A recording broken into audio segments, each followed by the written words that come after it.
اللهم صل على محمد وعلى آل محمد كما صليت على إبراهيم وعلى آل إبراهيم إنك حميد مجيد.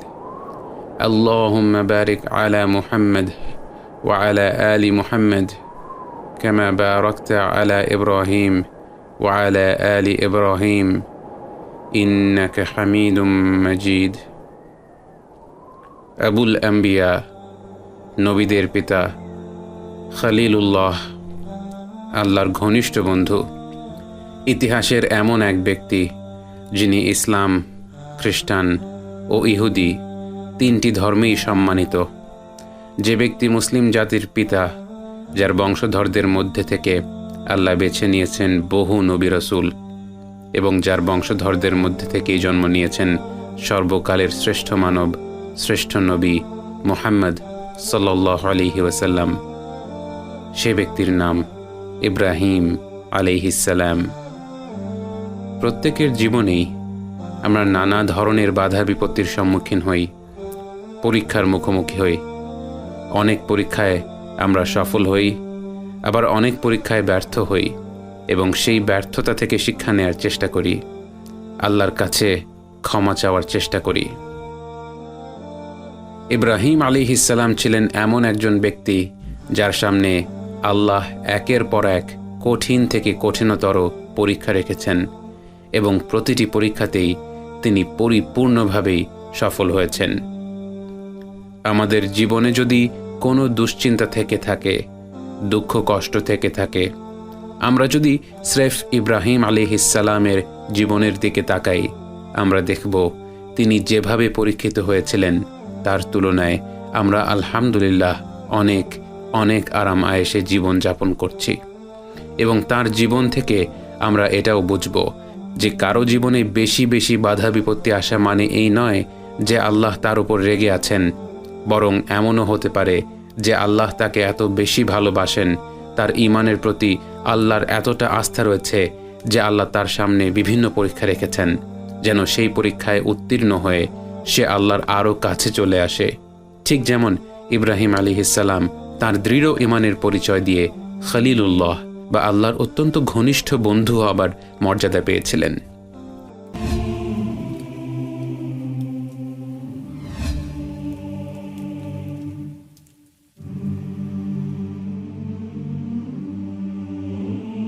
যে ব্যক্তি পৃথিবীর বুকে এক আল্লাহর ইবাদত করার দিন প্রতিষ্ঠিত করেছিলেন, যার সন্তানেরা সেই বাণী প্রচার করে গেছেন হাজার হাজার বছর ধরে, এ এক আশ্চর্য বিষয় যে সে ব্যক্তিটি জন্মগ্রহণ করেছিলেন এমন এক সমাজে যাকে বলা যেতে পারে শিরকের এক আখড়া। তার জন্মস্থান নিয়ে কিছুটা মতপার্থক্য রয়েছে, তবে অনেক স্কলারদের মতে তিনি জন্মগ্রহণ করেছিলেন প্রাচীন বাবেল বা ব্যাবিলন শহরের উর পাহাড়ের অঞ্চলে, যা বর্তমান সময়ের ইরাকের হিল্লাহ শহরে অবস্থিত। আল হাকিমের হাদিসে বর্ণিত রয়েছে, রাসূল সাল্লাল্লাহু আলাইহি ওয়াসাল্লামকে যখন জিজ্ঞেস করা হয়েছিল নূহ আলাইহিস সালাম ও ইব্রাহিম আলাইহিস সালামের মধ্যে কত বছরের ব্যবধান ছিল, তিনি বলেছিলেন 10 প্রজন্ম, যা অনেকে অনুমান করেন প্রায় 2000 বছরের সমান। অন্যদিকে আত-তাবারির বর্ণনা অনুযায়ী ইব্রাহিম আলাইহিস সালাম ও ঈসা আলাইহিস সালামের মধ্যে আনুমানিক 2000 বছরের ব্যবধান রয়েছে। সেটা যদি সঠিক হয়ে থাকে এবং এই বিষয়গুলোর ব্যাপারে পরিপূর্ণ জ্ঞান একমাত্র আল্লাহর কাছেই রয়েছে, তাহলে ইব্রাহিম আলাইহিস সালাম প্রায় 4000 বছর আগে প্রাচীন মেসোপটামিয়ার বাবেল শহরে জন্মগ্রহণ করেছিলেন। ইবনে কাসীর রাহিমাহুল্লাহ তার আল বিদায়া ওয়ান নিহায়া গ্রন্থে উল্লেখ করেন, জুমহুর উলামাদের মতে ইব্রাহিম আলাইহিস সালামের পিতার নাম ছিল তারেহ এবং আহলে কিতাবরা উচ্চারণ করত তারেখ। তার আরেকটি নামও প্রচলিত আছে, যা হল আজার, এবং এই নামটি পবিত্র কোরআনে এসেছে। কোনো কোনো স্কলারদের মতে তারেহ ছিল মেসোপটামিয়ান রাজ্যের এক প্রখ্যাত পুরোহিত এবং সে মূর্তি নির্মাণের জন্য বিখ্যাত ছিল। এর মধ্যে একটি দেবতা ছিল যার নাম দেয়া হয়েছিল আজার, এবং তারেহ সেই দেবতার প্রতি বিশেষভাবে আকৃষ্ট ছিল বিধায় তারেহকেই মানুষ আজার ডাকত। প্রাচীন সেই বাবেল শহরে ততদিনে শিরক ছড়িয়ে পড়েছিল পুরোদমে। এরকম শিরকের এক প্রাণকেন্দ্রে শহরের সবচেয়ে সুপরিচিত ভাস্করের ঘরে জন্মগ্রহণ করে এক ফুটফুটে শিশু। শৈশব থেকেই তার কৌতূহলের কোনো অভাব ছিল না। চারপাশে যা কিছু ঘটছে তা নিয়ে চুপচাপ বসে ভেবে দেখার অভ্যেস ছিল। সে যত বড় হতে লাগলো তত ভাবতে লাগলো, এই যে আমার বাবা নিজ হাতে পাথর জোগাড় করে এনে ভাস্কর্য তৈরি করেন, সেই ভাস্কর্য আবার দেবতা হয় কি করে? আমার বাবা যাকে নিজ হাতে সৃষ্টি করলো, সে আবার আমার বাবাকে সৃষ্টি করলো কি করে? এই প্রশ্নগুলোর জবাব কখনোই তার কাছে মেলেনি। তাকে শুধুই বলা হতো, এটাই আমাদের হাজার বছরের সংস্কৃতি, আমাদের পূর্বপুরুষেরা এভাবেই ইবাদত করতেন, তাই আমরাও এভাবেই ইবাদত করি। সামাজিকভাবে আজারের সন্তান একটি সম্মানিত অবস্থানে পৌঁছানো খুব সহজ ছিল। সে বিখ্যাত পুরোহিত আজারের সন্তান, এই পরিচয়েই আরামায়েশে তার জীবন কাটিয়ে দিতে পারত। কিন্তু সে সেই পথ বেছে নেয়নি, বরং সে জীবনের উদ্দেশ্য নিয়ে ভাবতে লাগলো এবং সামাজিক প্রথাগুলো নিয়ে প্রশ্ন করতে লাগলো। এবং এই প্রশ্নগুলো নিয়ে ভাবতে ভাবতে নির্জনে ধ্যানে মগ্ন থাকতে থাকতে এক পর্যায়ে তার কাছে আল্লাহর পক্ষ থেকে ওয়াহি নাজিল হয়। ইব্রাহিম আলাইহিসসালাম নবুয়ত লাভ করেন। নবুয়ত লাভ করার পর ইব্রাহিম আলাইহিসসালাম তার সমাজের মানুষদের কাছে যৌক্তিকভাবে এক আল্লাহর ইবাদত করার আহ্বান জানাতে লাগলেন। এবং ইব্রাহিম আলাইহিসসালাম বিশেষভাবে তার পিতা আজারকে ইসলামের দাওয়াত দিতে থাকলেন। إذ قال لأبيه يا أبت لم تعبد ما لا يسمع ولا يبصر ولا يغني عنك شيئا يا أبت إني قد جاءني من العلم ما لم يأتك فاتبعني أهدك صراطا سويا। আমরা দেখি যে ইব্রাহিম আলাইহিসসালাম তার বাবাকে অত্যন্ত সম্মানের সাথে শ্রদ্ধার সাথে ইসলামের পথে আহ্বান করে গেছেন। এবং ইব্রাহিম আলাইহিসসালাম তখন পুরোপুরি নিশ্চিত যে তিনি সঠিক ছিলেন আর তার বাবাই ভুল পথে ছিল। তবুও তিনি রাগ বা বিরক্তি প্রকাশ করেননি, বরং ধৈর্যের সাথে তাকে বোঝানোর চেষ্টা করে গেছেন। কিন্তু ছেলের এমন আন্তরিক আবেদন আজারের হৃদয় স্পর্শ করল না। হতে পারে সে সময়কার সবচেয়ে প্রখ্যাত পুরোহিত এবং মূর্তি নির্মাণকারী হিসেবে তার কাছে সামাজিক স্ট্যাটাসটাই বড় ছিল। তার ছেলের আবেদনে অতিষ্ঠ হয়ে আজার বলল, قال أراغب أنت عن آلهتي يا إبراهيم لئن لم تنته لأرجمنك واهجرني مليا। ইব্রাহিম, তুমি কি আমার দেবতাদের কাছ থেকে মুখ ফিরিয়ে নিচ্ছ? তুমি যদি এসব কর্মকাণ্ড বন্ধ না করো, তোমাকে আমি পাথর মেরে তোমার মাথা ফাটিয়ে দেব। আমার সামনে থেকে চিরতরের জন্য দূর হয়ে যাও। আমরা গল্প শোনার সময় এটা সচরাচর চিন্তা করি না, গল্পের মানুষদের সাথে যা ঘটছে তা আমার সাথে ঘটলে কেমন হতো। একবার চিন্তা করে দেখুন, আপনি সোশ্যাল মিডিয়াতে কোরআনের একটি আয়াত শেয়ার করলেন, আর সেখানে হাজারো অ্যাংরি রিয়্যাক্ট, শত শত আক্রমণাত্মক মন্তব্য, আপনার পাশে দাঁড়ানোর মতো একটা মানুষও নেই। এমন অবস্থায় যেই না আপনি ভাবছেন অন্তত আপনার পরিবারের মানুষ, আপনার নিজের বাবা মা আপনাকে বুঝবে, আপনি যে পথে আছেন সেটাকে সাপোর্ট করবে, অমনি যদি তারাও আপনাকে গালমন্দ করে আর বলে পাথর মেরে আপনার মাথাটা ফাটিয়ে দেবে এবং আপনাকে বলে চিরতরের জন্য দূর হয়ে যেতে, আপনার তখন কেমন লাগতো? কতটা ক্ষোভ, কতটা হতাশা, কতটা অভিমান জমা হতো আপনার মনে। অথচ এরকমই এক অবস্থায় ইব্রাহিম আলাইহিসসালাম তার বাবাকে অত্যন্ত সম্মান সহকারে বললেন, قال سلام عليك سأستغفر لك ربي إنه كان بي حفيا। একদিন বড় এক উৎসব পালন করা হবে, সেখানে হাজির হবে শহরের সব মানুষ। আজারও সেখানে যাওয়ার জন্য প্রস্তুত। কিন্তু উৎসবের ঠিক আগে ইব্রাহিম আলাইহিসসালাম তাকে জানালেন তার অসুখ, তাই তিনি তাদের সাথে যেতে পারবেন না। বাস্তবে ইব্রাহিম আলাইহিসসালামের একটি বিশেষ পরিকল্পনা ছিল। শিক্ষকতার একটি নীতি হলো, কোনো কিছু মুখে বোঝালে যদি শিক্ষার্থী না বোঝে, তাহলে তাকে এক্সপেরিমেন্ট বা প্র্যাকটিক্যাল ডেমনস্ট্রেশনের মাধ্যমে বোঝানো উচিত। ইব্রাহিম আলাইহিসসালাম এমন কিছু করার পরিকল্পনা করলেন যা সমাজের মানুষকে তাদের ভ্রান্তিগুলো চোখে আঙ্গুল দিয়ে দেখিয়ে দেবে। শহরের সবাই যখন চলে গেল উৎসবে, ইব্রাহিম আলাইহিসসালাম গেলেন মন্দিরে, যেখানে তার বাবার নিজ হাতে তৈরি বহু মূর্তির অবস্থান। সেখানে গিয়ে তিনি দেখলেন নানা আকৃতির নানা ধরনের মূর্তি রাখা। সবার মাঝখানে রাখা ছিল সবচেয়ে বড় মূর্তিটি, যে কিনা ছিল তাদের প্রধান দেবতা। এরা যদি আসলেই মূর্তি না হয়ে দেবতা হয়ে থাকে, তাহলে তাদেরকে যদি আমি আক্রমণ করি, তারা নিশ্চয়ই নিজেদের রক্ষা করতে পারবে। এই বলে ইব্রাহিম আলাইহিসসালাম বিরাট হাতুড়ি নিয়ে একে একে সব মূর্তি ভাঙতে শুরু করলেন। স্বাভাবিকভাবেই মূর্তিগুলো নিশ্চুপ, যার প্রাণ নেই তার প্রতিক্রিয়া থাকবে কি করে। একে একে সব মূর্তি ভেঙে তিনি প্রধান মূর্তির গলায় হাতুড়িটি ঝুলিয়ে দিলেন।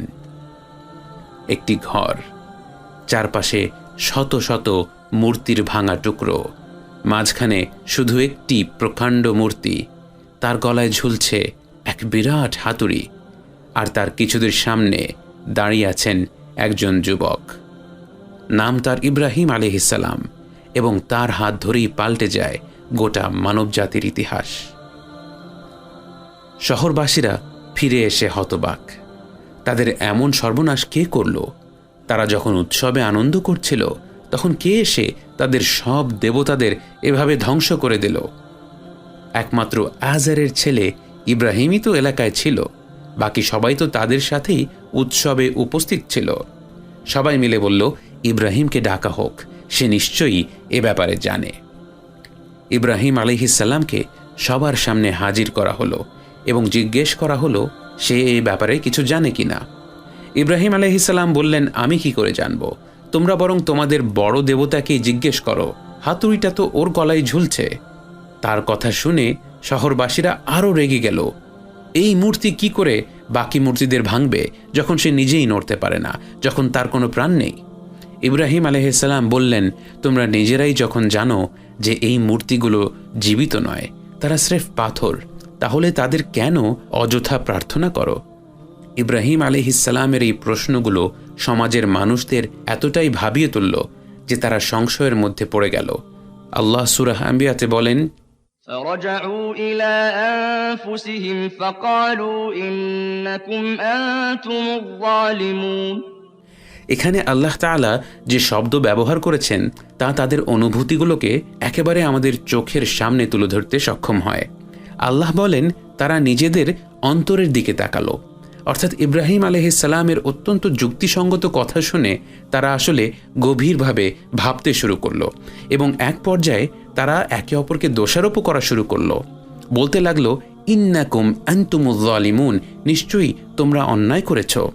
কিন্তু এরপর আল্লাহ বললেন, ثم نكسوا على رؤوسهم لقد علمت ما هؤلاء ينطقون। এই আয়াতের আক্ষরিক অনুবাদ হলো, এরপর তারা তাদের মাথার উপর ঘুরে গেল। এখানে মূলত আল্লাহ বোঝাতে চেয়েছেন যে পরক্ষণেই তারা তাদের অবস্থান থেকে পুরোপুরি সরে আসলো। ইংরেজিতে যাকে বলা হয় 180 ডিগ্রি টার্ন নেয়া। তারা তাদের প্রথা, তাদের সামাজিক স্ট্যাটাস, পূর্বপুরুষদের রীতিকে প্রাধান্য দিল, সত্যকে ঢেকে দিল, এবং সবাই সম্মিলিতভাবে আওয়াজ তুলে বলল, ইব্রাহিমকে জ্যান্ত পুড়িয়ে ফেলা হোক। শহরের সবাই মিলে জ্বালানির কাঠ জোগাড় করতে লাগলো, এবং ধীরে ধীরে কাঠের এক বিরাট স্তূপ হয়ে গেল। এরপর তারা সেখানে আগুন জ্বালালো, এবং সে আগুন এত প্রকাণ্ড আকার ধারণ করলো যে তারা বুঝতেই পারছিল না যে ইব্রাহিম আলাইহিসসালামকে সেই আগুনে নিক্ষেপ করবে কিভাবে। অতঃপর সিদ্ধান্ত হলো তাকে একটি বড় আকারের ক্যাটাপল্ট ব্যবহার করে আগুনে নিক্ষেপ করা হবে। যখন ইব্রাহিম আলাইহিসসালামকে ক্যাটাপল্টের সাথে বাধা হলো, তিনি তার সবটুকু ভরসা রাখলেন আল্লাহর ওপর এবং দোয়া করে বললেন, হাসবি আল্লাহু ওয়া নি'মাল ওয়াকিল, আমি আল্লাহর ওপর ভরসা করছি, তিনিই তো শ্রেষ্ঠ সাহায্যকারী। এবং যেই না ইব্রাহিম আলাইহিসসালামকে আগুনের দিকে নিক্ষেপ করা হলো, বৃষ্টির ফেরেশতা ভাবতে লাগলো, কখন আমার কাছে বৃষ্টি নিয়ে নেমে যাওয়ার হুকুম আসবে আর কখন আমি এই আগুনটাকে নিভিয়ে দেব। কিন্তু আল্লাহর পরিকল্পনা ছিল ভিন্ন। সেই মুহূর্তের ভেতরেই তিনি আগুনকে হুকুম করে বললেন, قلنا يا نار كوني بردا وسلاما على إبراهيم আগুন, তুমি ঠান্ডা হয়ে যাও আর ইব্রাহিমের জন্য নিরাপদ হয়ে যাও। এবং মুহূর্তের ভেতরেই আগুন তার রবের হুকুম পালন করে ঠান্ডা হয়ে গেল, এবং সে ছিল এক প্রশান্তিময় ঠান্ডা। এবং ইবনে আব্বাস রাদিয়াল্লাহু আনহু বলেন, আল্লাহ যদি আগুনকে শুধু বারদান অর্থাৎ ঠান্ডা হতে বলতেন, তাহলে আগুন তার রবের হুকুম পালনের তাগিদে এমনভাবে ঠান্ডা হতো যে তাতে ইব্রাহিম আলাইহিস সালাম আঘাত পেতেন। কিন্তু তার রব তার প্রতি এতটাই সহানুভূতিশীল যে তিনি আগুনকে হুকুম করার সময় যোগ করলেন ওয়াসালামা, এবং নিরাপদ শান্তিময় হয়ে যাও, যার কারণে ইব্রাহিম আলাইহিস সালাম ছিলেন সেখানে পুরোপুরি নিরাপদ। সবাই যখন আগুনের দিকে চেয়েছিল, হয়তো ভাবছিল তাদের সমাজের ছেলেটা বকে যাওয়ার পর কি এক পরিণতি হলো। যখন ভাবছিল এ আগুন নিভে গেলে হয়তো ইব্রাহিমের লাশও খুঁজে পাওয়া যাবে না, সেই ভাবনাগুলো ভেঙে দিয়ে অশরীরীর ন্যায় পাহাড়ের মতো উঁচু দাউ দাউ করে জ্বলতে থাকা আগুন থেকে হেঁটে হেঁটে পুরোপুরি অক্ষত অবস্থায় বের হয়ে আসেন ইব্রাহিম আলাইহিস সালাম। সেই ঘটনার পর থেকে কেউ ইব্রাহিম আলাইহিস সালামকে স্পর্শ করারও সাহস পেত না।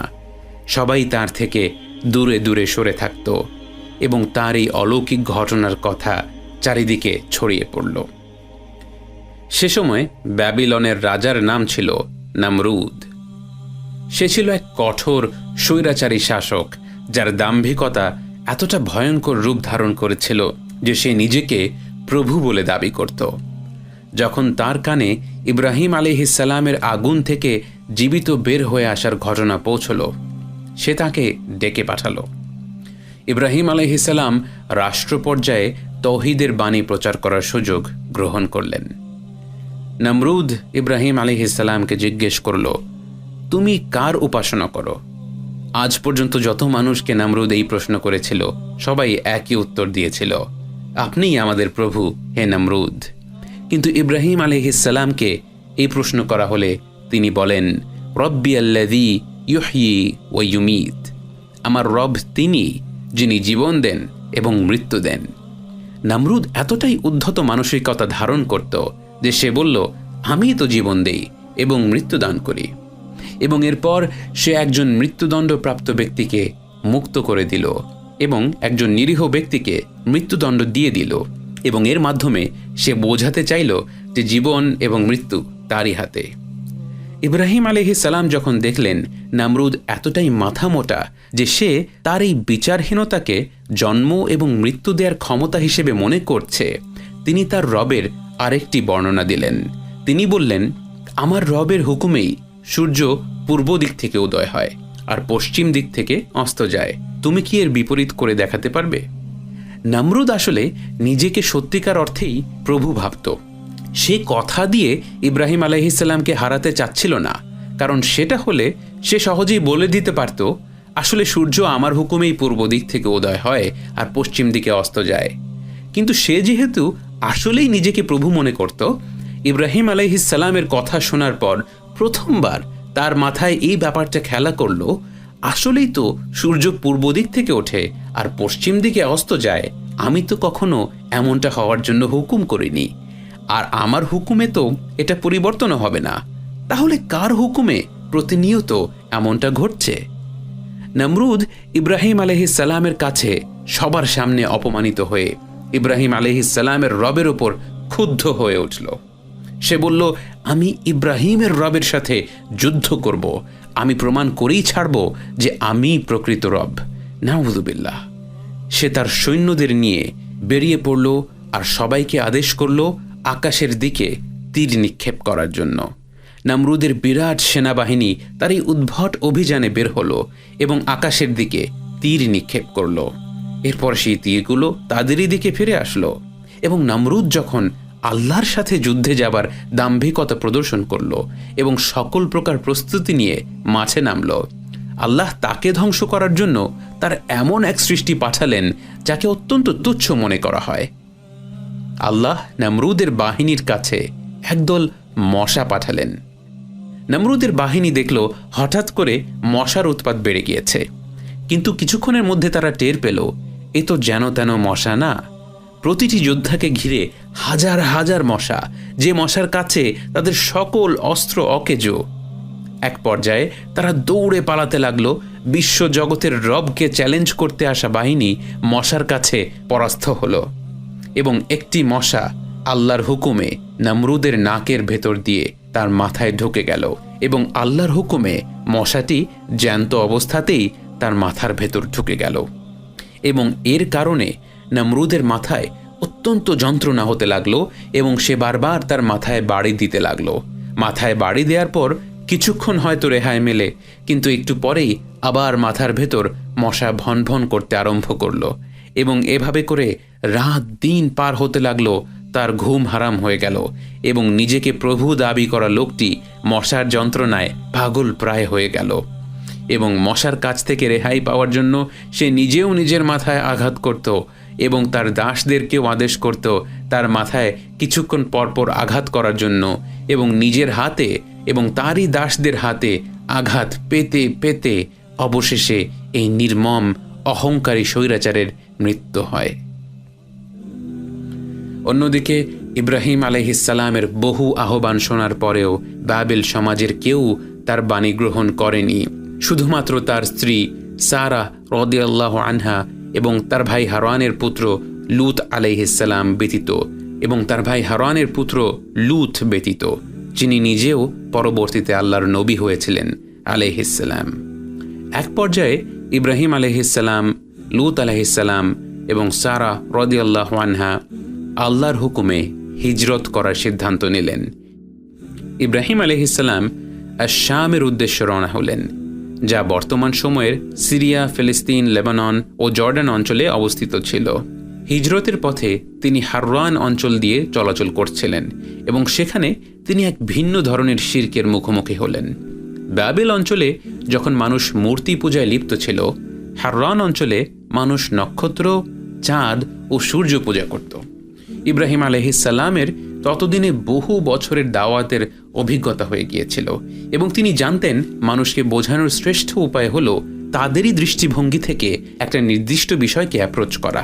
তারা একটা জিনিসকে যেভাবে দেখছে, যেভাবে তা নিয়ে ভাবছে, সেই অবস্থান থেকে যদি তাদের বোঝানো যায় তাহলেই সে কথাগুলো তাদের অন্তরে পৌঁছবে এবং এরপর তারা তা গ্রহণ করবে কি করবে না সেটা তাদের বিবেক ও প্রজ্ঞার উপর নির্ভর করবে। লম্বা এই হিজরতে এই নতুন ধরনের মুশরিকদের সম্মুখীন হয়ে ইব্রাহিম আলাইহিসসালাম তাদের মাঝেই কিছুদিন কাটিয়ে দেওয়ার সিদ্ধান্ত নিলেন। যখন রাত হলো এবং আকাশ ভরে গেল কোটি কোটি নক্ষত্র দ্বারা, তিনি নক্ষত্র পূজারীদের সাথে বসলেন এবং বললেন, কত সুন্দর এই নক্ষত্রগুলো, কত পবিত্র! নিশ্চয়ই এই নক্ষত্রই আমার রব। নক্ষত্র পূজারীরা এতে খুশি হয়ে গেল। তাদের মাঝে বসবাস করা এই মুসাফির তাদেরই দৃষ্টিভঙ্গি গ্রহণ করেছে।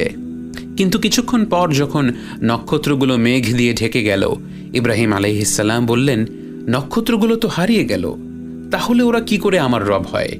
না, নিশ্চয়ই আমার রব কখনো হারিয়ে যান না, কখনো বিলুপ্ত হন না। তাহলে হয়তো ওই চাঁদটাই আমার রব। নক্ষত্র পূজারীরা হতাশ হলেও ভাবতে লাগলো তারা যাকে পূজা করছে তা কি আসলেই ইবাদতের যোগ্য কিনা। সারা রাত ধরে চাঁদ ঝলমল করতে লাগলো, কিন্তু আস্তে আস্তে ভোর হয়ে গেল এবং অবশেষে চাঁদও আকাশে মিলিয়ে গেল এবং পূর্ব দিক থেকে উদয় হলো উজ্জ্বল আলোকময় সূর্য। তার আলোকরশ্মির কাছে সব কিছু মলিন হয়ে গেল। আবারও আগের মতো ইব্রাহিম আলাইহিসসালাম বললেন, যে চাঁদ বিলুপ্ত হয়ে গিয়েছে সে কি করে আমার রব হয়? এই যে প্রদীপ্ত সূর্য যা গোটা জগৎকে আলো দিয়ে আবরণ করে নিয়েছে, নিশ্চয়ই সেই আমার প্রকৃত রব। আবারও আগের মতো চন্দ্র পূজারীরা বিপাকে পড়ে গেল আর সূর্য পূজারীরা ভাবতে লাগলো, এই তো অবশেষে এই মুসাফির সত্যের সন্ধান পেয়ে গিয়েছে।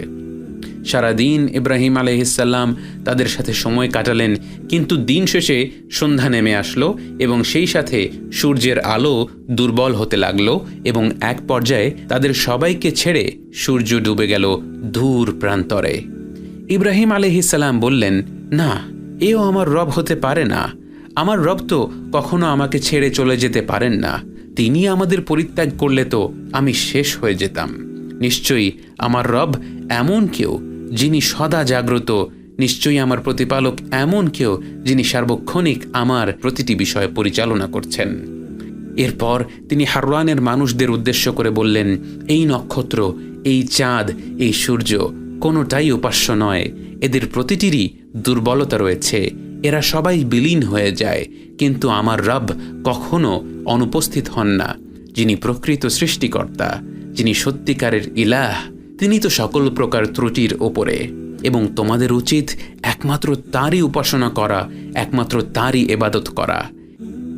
এই ঘটনা থেকে আমরা বর্তমান সময়েও গুরুত্বপূর্ণ শিক্ষা নিতে পারি। ইব্রাহিম আলাইহিসসালাম বলেছেন, যা কিছু ক্ষণিকের জন্য ঝলক দেখায় এবং এরপর নিঃশেষ হয়ে যায়, তা কখনো উপাস্য হতে পারে না। হাররানের লোকেরা নক্ষত্র, চাঁদ আর সূর্যের আলোর ঝলক দেখে বিমোহিত হয়ে সেগুলোর উপাসনা করত। আর বর্তমান জগতে আমরা বিলাসিতা, খ্যাতি আর ক্ষমতার ঝলকে বিমোহিত হয়ে সেগুলোর উপাসনা করি। দিনের বেলা সূর্যের তাপ যেমন কঠোর এবং তার জ্যোতি যেমন সর্বত্র ছড়িয়ে পড়ে, কিন্তু সূর্যাস্তের সময়ে তা নিশ্চিহ্ন হয়ে যায়। ক্ষমতার দাপট, খ্যাতির প্রভাব, অর্থ সম্পদও একটা সময়ে নিশ্চিহ্ন হয়ে যাবে। ইব্রাহিম আলাইহিসসালামের শিক্ষা হলো, আমরা আল্লাহর হুকুমের ওপর যদি অন্য কোনো বিষয়কে প্রাধান্য দেই, আমরা যেন ভেবে দেখি সে জিনিসটা কি চিরস্থায়ী, না তা একদিন ফুরিয়ে যাবে। যদি তা ফুরিয়ে যায় আর তবুও আমরা সেই বস্তুকে প্রাধান্য দেই, সেই বস্তুকে পাওয়া আল্লাহকে পাওয়ার চেয়ে বেশি গুরুত্বপূর্ণ হয়ে যায়, তাহলে আমাদের মধ্যে আর হাররানের মানুষগুলোর মধ্যে আদতে তেমন কোনো তফাৎ নেই। হাররানের এই পর্বের পর তারা আবারও ভ্রমণ আরম্ভ করলেন। আল্লাহর হুকুমে ইব্রাহিম আলাইহিসসালাম, সারাহ রাদিয়াল্লাহু আনহা ও লূত আলাইহিসসালাম শাম অঞ্চলের কানআন শহরে হিজরত করলেন এবং সেখানে বসবাস করতে লাগলেন। জীবনের এই অধ্যায়ে এসেও তাদের নানা ধরনের পরীক্ষার সম্মুখীন হতে হয় এবং একটা সময় সেখানে বড় ধরনের দুর্ভিক্ষ দেখা দেয় এবং বহু মানুষ শাম থেকে মিশরে ভ্রমণ করতে লাগলেন। আল্লাহর হুকুম অনুযায়ী সারাহ রাদিয়াল্লাহু আনহাকে নিয়ে ইব্রাহিম আলাইহিসসালামও মিশরের পানে যাত্রা করলেন।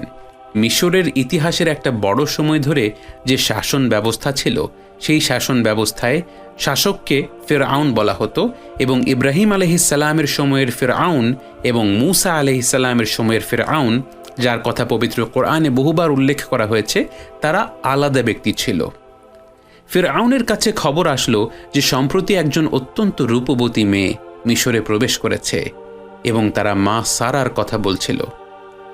জালেম শাসক ফিরআউনের মনে তার ব্যাপারে আগ্রহ সৃষ্টি হলো এবং সে তার কাছে লোক পাঠালো। ইব্রাহিম আলাইহিসসালামকে যখন জিজ্ঞেস করা হলো মা সারা তার কি হন, তিনি তার প্রাণ বাঁচানোর জন্য বললেন, সে আমার বোন হয়, কারণ যদি তিনি তার আসল পরিচয় দিতেন তারা নিঃসন্দেহে তাকে হত্যা করত। ফিরআউনের লোকেরা মা সারাকে নিয়ে গেল ফিরআউনের কাছে, আর ইব্রাহিম আলাইহিসসালাম আল্লাহর কাছে সাহায্য চাইতে লাগলেন। ফিরআউন যখন একান্তভাবে মা সারাকে পেল, সে তার দিকে অগ্রসর হলো। মা সারা নিরুপায় হয়ে আল্লাহর কাছে ফিরআউনের কাছ থেকে রেহাই চাইলেন। আল্লাহর কাছে তার মর্যাদা এত বেশি ছিল যে তিনি দোয়া করার সাথে সাথেই ফিরআউনের শরীর প্যারালাইজড হয়ে যায়, সে মূর্তির মতো আটকে যায়। অনেক কষ্ট করে সে তার ঠোঁট একটু আধটু নেড়ে মা সারাকে বলে, তুমি তোমার রবের কাছে দোয়া করো, তিনি যেন আমাকে ঠিক করে দেন, তাহলে তোমাকে আমি ছেড়ে দেব। মা সারা তার অনুরোধ রাখলেন এবং আল্লাহর কাছে দোয়া করলেন। তাৎক্ষণিকভাবে ফিরআউন আবার নড়তে পারল। সেরে যাওয়ার সাথে সাথেই সে ভাবল, এবার নিশ্চয়ই সে মা সারাকে স্পর্শ করতে পারবে, এবং সে তার প্রতিশ্রুতি ভেঙে আবারও মা সারার দিকে অগ্রসর হলো। দ্বিতীয়বারের মতো সারা আল্লাহর কাছে সাহায্য চাইলেন এবং আবারও ফিরআউন প্যারালাইজড হয়ে গেল। এভাবে তৃতীয়বার একই ঘটনা ঘটল এবং এরপর ফিরআউন ভাবল, সারা নিশ্চয়ই অত্যন্ত দক্ষ একজন জাদুকর। সে সারাকে বলল তার রাজ্য ছেড়ে দূরে কোথাও চলে যেতে এবং তিনি যেন মিশরের ত্রিসীমানার মধ্যে না থাকেন। তাই ফিরআউন তাকে অঢেল ধন সম্পদ দিয়ে এবং একজন দাসী দিয়ে বিদায় করে দিল।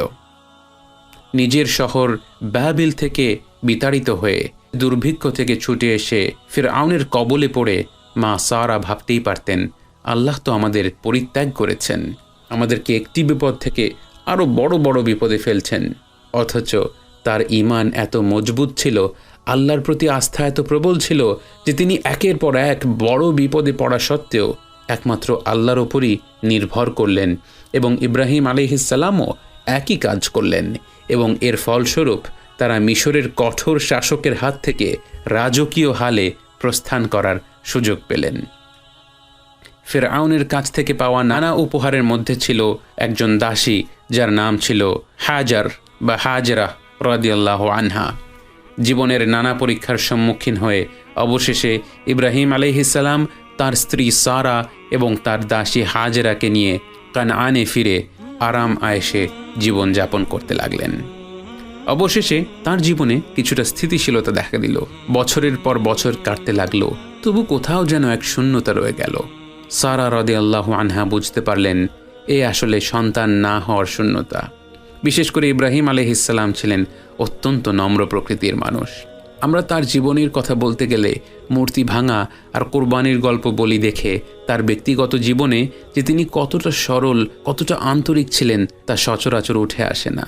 তিনি বাচ্চাদের অত্যন্ত ভালোবাসতেন এবং সেই মর্মে রাসূল সাল্লাল্লাহু আলাইহি ওয়াসাল্লাম একবার স্বপ্নে দেখলেন একটি মনোরম বাগানে একজন ব্যক্তি দাঁড়িয়ে আছেন এবং তার সাথে অহরহ শিশু খেলা করছে, আনন্দ করছে এবং সেই মানুষটি ছিলেন ইব্রাহিম আলাইহিসসালাম এবং সেই শিশুগুলো ছিল দুনিয়াতে যারা শৈশবে ইন্তেকাল করেছে এবং তিনি শিশুদের এতটা ভালোবাসতেন দেখে জান্নাতে সেই শিশুরা তার সাথী হবে এবং অনাবিল আনন্দে তার সাথে সময় কাটাবে।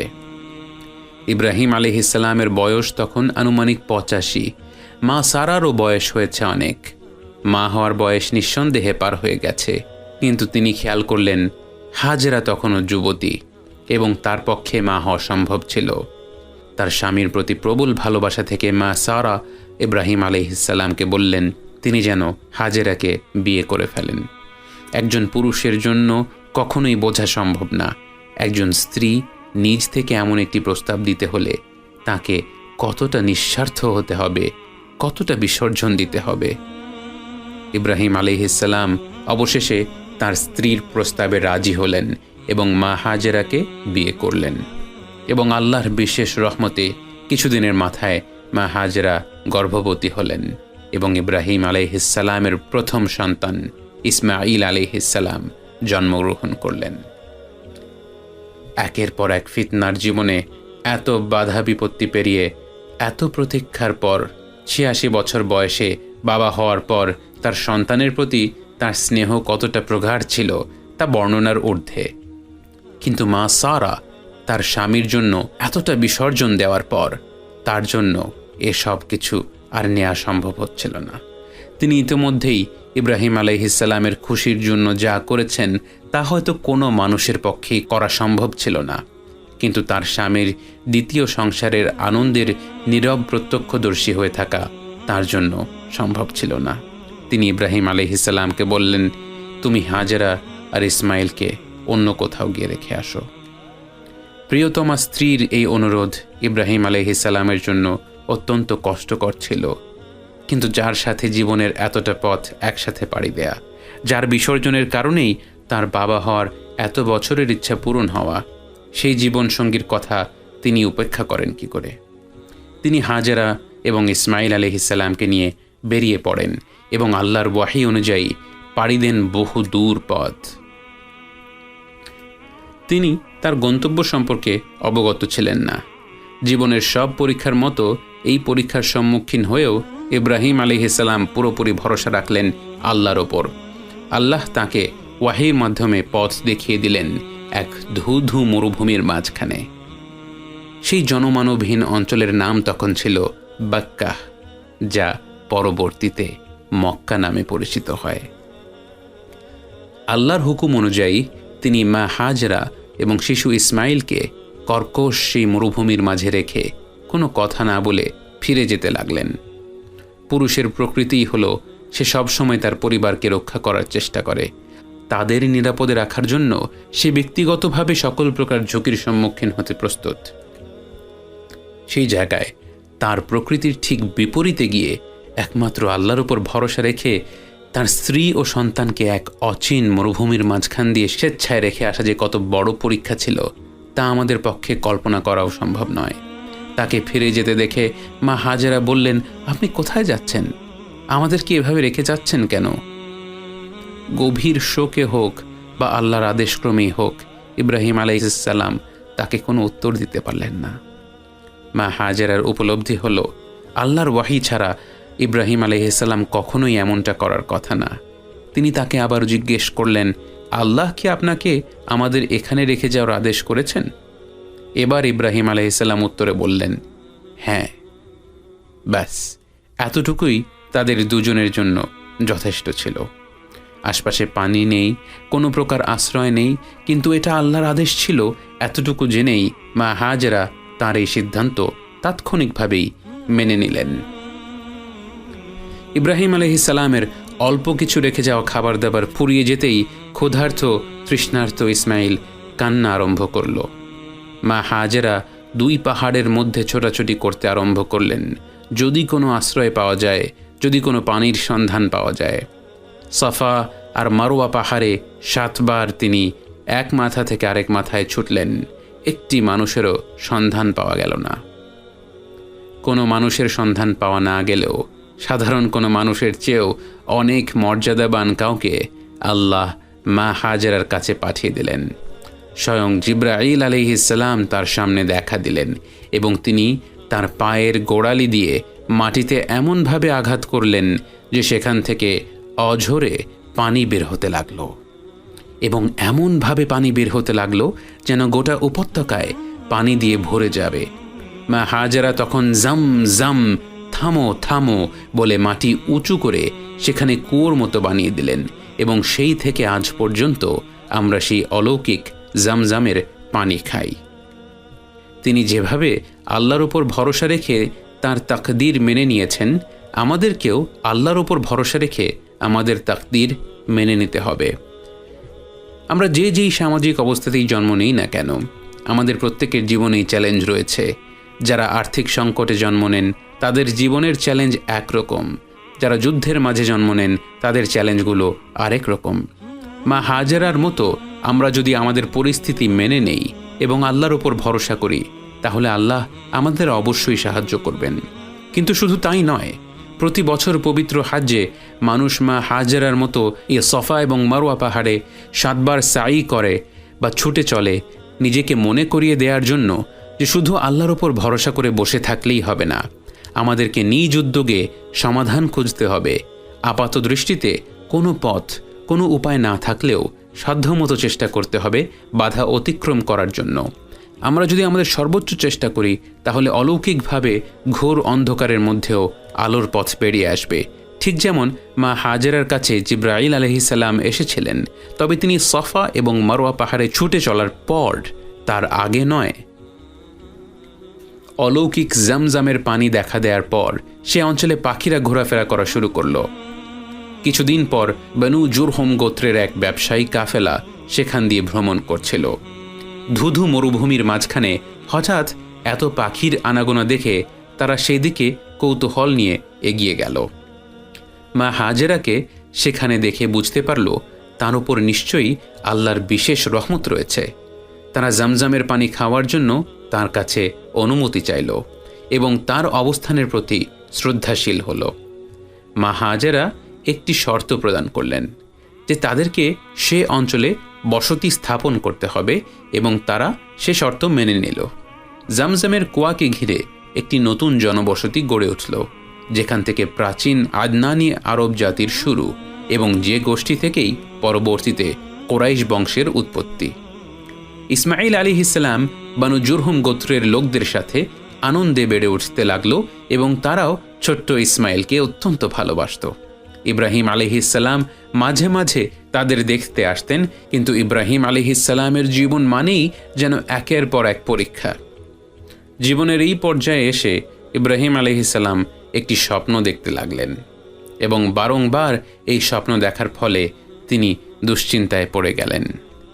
একটা পর্যায়ে তিনি বুঝতে পারলেন যে তিনি স্বপ্নে যা দেখেছেন তা আসলে আল্লাহর তরফ থেকে তার প্রতি একটি আদেশ।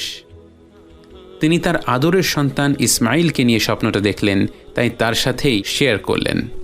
তিনি ইসমাইলকে ডেকে বললেন, বাবা, আমি স্বপ্নে দেখেছি আমি তোমাকে কোরবানি করছি, তোমার কি মনে হয়, এর মানে কি? ছোট্ট ইসমাইল আলাইহিস সালাম তার বাবাকে বললেন, হে আমার আদরের বাবা, আল্লাহ যা হুকুম করেছে আপনি তাই করুন, ইনশাআল্লাহ আমি সবর করব। নিজের সন্তানের কাছ থেকে এমন উত্তর পেয়ে ইব্রাহিম আলাইহিস সালামের মনের অবস্থা কেমন ছিল তা আমাদের জন্য বোঝা অসম্ভব।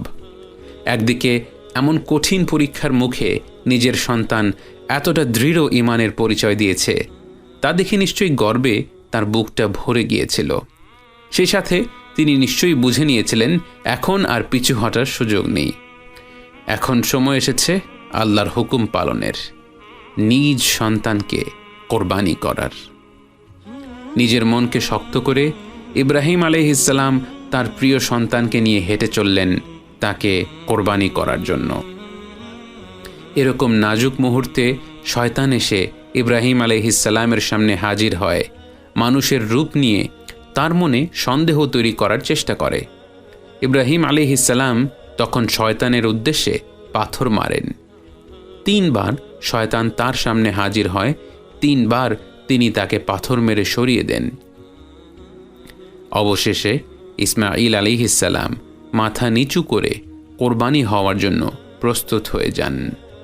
ইব্রাহিম আলাইহিস সালাম আল্লাহর হুকুম পালনের জন্য নিজ সন্তানকে কোরবানি দেওয়ার জন্য ছুরি তুলে ধরেন এবং সেই মুহূর্তেই আল্লাহর ওয়াহী নাজিল হয়।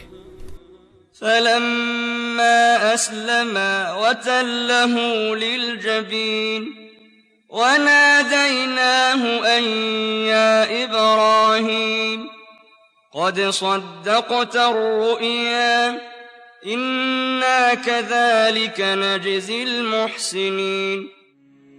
আল্লাহর হুকুমে শেষ মুহূর্তে ইসমাঈল আলাইহিস সালামের পরিবর্তে একটি দুম্বা কোরবানি হয়ে যায়। বাবা ইব্রাহিম আলাইহিস সালাম ও পুত্র ইসমাঈল আলাইহিস সালাম ঘরে ফেরেন আল্লাহর পূর্ণ সন্তুষ্টি অর্জন করে। ইব্রাহিম আলাইহিস সালাম যখন মা সারা রাদিয়াল্লাহু আনহার কাছে ফিরে গেলেন এবং স্বাভাবিকভাবে জীবন যাপন করতে লাগলেন, একদিন তার বাসায় কিছু মেহমান আসলো। 3 জন অত্যন্ত সুদর্শন ব্যক্তি তার দরজায় এসে টোকা দিল। ইব্রাহিম আলাইহিস সালাম তাদের চিনতে পারলেন না, কিন্তু তার মন এতটাই উদার ছিল যে তিনি তাদের সালাম দিয়ে হাসি মুখে ঘরের ভেতর আমন্ত্রণ করে নিলেন। ভাবলেন হয়তো তারা মুসাফির, একটু বিশ্রামের জন্য তার ঘরে এসেছে, তাই তিনি তাদের ভেতরে বসিয়ে খাবার দাবারের বন্দোবস্ত করার জন্য ব্যস্ত হয়ে পড়লেন। তিনি ভেতরে গিয়ে জিজ্ঞেস করলেন, ঘরে কি কোনো খাবার আছে? তিনি বললেন, এই যে অল্প কিছু মাংস আছে। ইব্রাহিম আলাইহিস সালামের লজ্জা হলো মেহমানদেরকে আগের রয়ে যাওয়া মাংস পরিবেশন করতে। পুরোপুরি অজানাই মেহমানদের খেদমত করার জন্য তিনি সিদ্ধান্ত নিলেন তার একটি গরু জবেহ করবেন। একটা গরু এখন যেমন দামি তখনও তেমনই দামি ছিল। পার্থক্য এতটুকুই যে বর্তমান সময়ে একটা মাঝারি সাইজের গরু 40-50 হাজার টাকা দিয়ে কেনা হয়, তখন হয়তো স্বর্ণের বিনিময়ে কেনা হতো। কিন্তু অপরিচিত মেহমানের জন্য একটা গরু জবাই দিয়ে তাদের খেদমত করা হবে, এমন উদারতার কথা আমরা কল্পনাও করতে পারি না। এবং হয়তো তার এই আশ্চর্য মেহমানদারির জন্যেই ইব্রাহিম আলাইহিস সালামকে লোকেরা আবু দয়ফান বলে ডাকতেন, যার অর্থ মেহমানদের পিতা, বা আধুনিক বাংলায় অনুবাদ করলে মেহমানদারির গুরু। তার মেহমানদের কিছুক্ষণ বিশ্রাম নিতে বলে ইব্রাহিম আলাইহিস সালাম, মা সারা এবং তাদের কিছু সাহায্যকারীরা মিলে মেহমানদের জন্য খাবার তৈরি করলেন। এরপর তাদের সামনে খাবার পরিবেশন করলেন। এরকম রাজকীয় ভোজ আয়োজন করা সত্ত্বেও তিনি দেখলেন তার মেহমানরা খাবার মুখে নিচ্ছে না। তিনি ভাবলেন তারা নিশ্চয়ই খেতে লজ্জা পাচ্ছে, তাই তিনি তাদের সাথেই বসে পড়লেন এবং কিছু খাবার মুখে নিলেন। কিন্তু এরপরও তার মেহমানেরা কোনো খাবার খেল না। এই প্রথমবারের মতো ইব্রাহিম আলাইহিস সালাম কিছুটা অপ্রস্তুত হয়ে পড়লেন। যাদেরকে মেহমান বা মুসাফির ভেবে তিনি এত আয়োজন করে খাবার পরিবেশন করলেন, তারা খাচ্ছে না কেন? তারা আসলে তার কাছে কি জন্য এসেছে? তারা কি তবে সাধারণ মুসাফির নয়? তার মনের আশঙ্কা তার চেহারায় প্রকাশ পেল, আর তখনই তার মেহমানেরা বলে উঠল, ভয় পাবেন না ইব্রাহিম, আমরা মানুষ নই, বরং ফেরেশতা। আমরা যাচ্ছি লূতের কওমের কাছে এবং পথে আপনাকে সুসংবাদ দিয়ে যেতে। এবং সে তিনজন মেহমান আসলে ছিলেন জিবরাইল আলাইহিসসালাম, মিকাইল আলাইহিসসালাম এবং ইসরাফিল আলাইহিসসালাম, এবং তারা মানুষের রূপ ধারণ করে ভ্রমণ করছিলেন। এবং ততদিনে লূত আলাইহিসসালাম কানআন ছেড়ে চলে গিয়েছিলেন আস-সদ্দুম অঞ্চলে ইসলামের বাণী প্রচার করতে। তাদের কথা থেকে আমরা এও বুঝতে পারি যে তাদেরকে মেহমান মনে করে তাদের একটু জিরিয়ে নেয়ার অনুরোধ করে ইব্রাহিম আলাইহিসসালাম গোপনেই এত সব আয়োজন করতে চলে গিয়েছিলেন। তিনি যদি বলতেন আপনাদের জন্য কিছু খাবার দাবার নিয়ে আসি, তারা নিশ্চয়ই তাকে আগেই বাধা দিয়ে তখনই তাদের পরিচয় দিয়ে দিত। এবং এরপর সেই ফেরেশতারা বলল, মা সারার ঘরে ইব্রাহিম আলাইহিসসালামের আরেকজন পুত্র সন্তান হবে। ওদিকে ভেতর থেকে সারা রাদিয়াল্লাহু আনহা তাদের কথোপকথন শুনছিলেন এবং ফেরেশতাদের এই কথা শুনে তিনি উল্লাসে চিৎকার করে উঠলেন এবং তাদের সামনে এসে স্তম্ভিত হয়ে বললেন, এ তো অসম্ভব! আমরা এই বুড়ো বয়সে সন্তানের মা বাবা হব কিভাবে, যখন যৌবনকালেই আমার সন্তান হয়নি? ফেরেশতারা বলল, কাযালিকা ক্বালা রাব্বুকি ইন্নাহু হুয়াল হাকীমুল আলীম। আপনার রব এমনটাই হুকুম করেছেন এবং নিশ্চয়ই তিনি প্রজ্ঞাময়, সর্বজ্ঞ। এবং মা সারার গর্ভে ইব্রাহিম আলাইহিসসালামের যে সন্তান জন্মগ্রহণ করলেন তার নামই ইসহাক আলাইহিসসালাম, যিনি পরবর্তীকালে ইসরাইল নামে পরিচিতি লাভ করেন এবং তার বংশধরদেরই বলা হতো বনি ইসরাইল, এবং যিনি ছিলেন ইয়াকুব আলাইহিসসালামের বাবা এবং ইউসুফ আলাইহিসসালামের দাদা। ইব্রাহিম আলাইহিসসালামের কাছে এক পর্যায়ে ওয়াহি নাজিল হলো এবং আল্লাহ তাকে এমন একটি ঘর বানানোর আদেশ করলেন যেখানে একমাত্র আল্লাহর ইবাদত হবে। যদিও একটি মত রয়েছে যে কাবা নির্মাণের আগে সেখানে ফেরেশতারা আল্লাহর ইবাদত করত এবং এরপর আদম আলাইহিসসালাম সেখানে প্রথমে কাবা নির্মাণ করেন। এরপর নূহ আলাইহিসসালামের সময়ের বন্যাতে সে কাবা ধ্বংস হয়ে যায় এবং ইব্রাহিম আলাইহিসসালাম এরপর আল্লাহর হুকুমে সেখানে নতুন করে কাবা নির্মাণ করেন। কিন্তু ইবনে কাসিরের মতে আরও শক্তিশালী ব্যাখ্যা হলো আলী রাদিয়াল্লাহু আনহুর মত, যে তিনি বলেছেন ইব্রাহিম আলাইহিসসালামই প্রথম কাবা নির্মাণ করেন এবং তার আগে সেখানে হয়তো ফেরেশতারা ও আদম আলাইহিসসালাম আল্লাহর ইবাদত করতেন এবং হয়তো সেখানে কোনো এক ধরনের উপাসনালয়ও ছিল, কিন্তু কাবা বলতে আমরা যা বোঝাই তা প্রথম আল্লাহর হুকুমে ইব্রাহিম আলাইহিসসালামই নির্মাণ করেছিলেন। আল্লাহর আদেশ পাওয়া মাত্র ইব্রাহিম আলাইহিসসালাম কানআন ছেড়ে মক্কায় চলে গেলেন। তার আদরের সন্তান ইসমাইলকে জড়িয়ে ধরলেন এবং সে এখন আরেকটু বড় হয়ে গিয়েছে এবং তার সাথে আল্লাহর ঘর নির্মাণের পরিকল্পনা শেয়ার করলেন। ইসমাইল আলাইহিসসালাম তার বাবার সাথে এমন মহান উদ্যোগে সংযুক্ত হওয়ার সুযোগ পেয়ে মহা আনন্দিত হয়ে তার সাথে যোগ দিলেন। বাবা আর ছেলে মিলে ইটের পর ইট বসিয়ে এমন এক ঘর বানাতে লাগলেন যেখানে সেই সময় থেকে আজ পর্যন্ত এবং সময়ের শেষ পর্যন্ত কোটি কোটি বান্দা আল্লাহর ইবাদত করতে আসবে।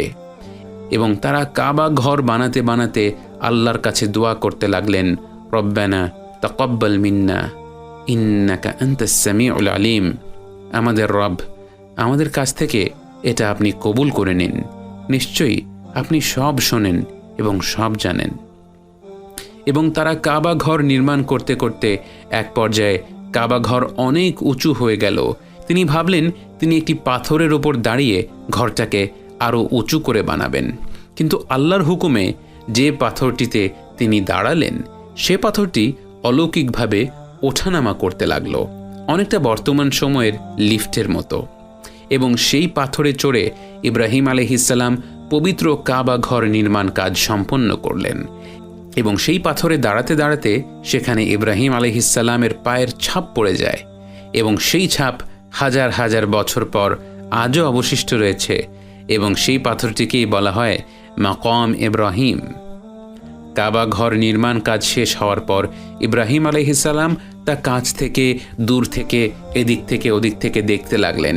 এত গুরুত্বপূর্ণ কাজ তিনি কিভাবে একে নিখুঁত করতে পারেন তা ভাবছিলেন। এক পর্যায়ে তার খেয়াল হলো কাবা ঘরটা চারিদিকে সমান সমান পাথর দিয়ে তৈরি এবং সব দিক থেকে দেখতে একই রকম। কেউ যদি তাওয়াফ করা শুরু করে তাহলে কোত্থেকে শুরু করবে আর কোথায় শেষ করবে? তাই তিনি ইসমাঈল আলাইহিস সালামকে আদেশ করলেন এমন একটি পাথর জোগাড় করে আনতে যা অন্য সব পাথরের চেয়ে ভিন্ন।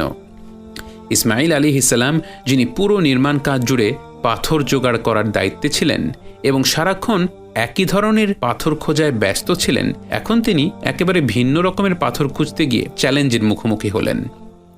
অনেক খোঁজাখুঁজির পর তিনি খালি হাতেই তার বাবার কাছে ফিরে গেলেন। ফিরতেই তিনি দেখলেন ইব্রাহিম আলাইহিস সালামের হাতে একটি বিরাট ধবধবে সাদা পাথর। এমন পাথর ইসমাঈল আলাইহিস সালাম কখনোই দেখেননি। তিনি অবাক হয়ে বললেন, বাবা, আপনি এমন পাথর কোথায় পেলেন?